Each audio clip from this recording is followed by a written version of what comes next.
आपण पाहत आहात कराड टुडे न्यूज।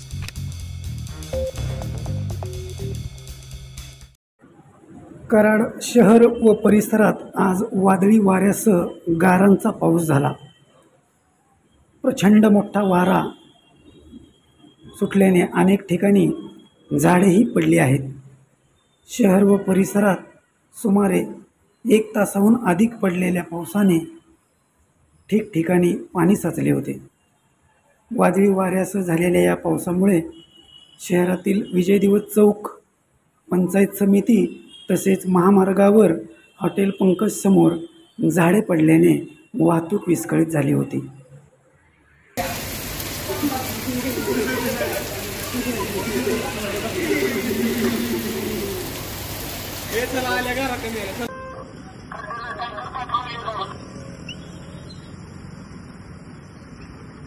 मला पण पाठव।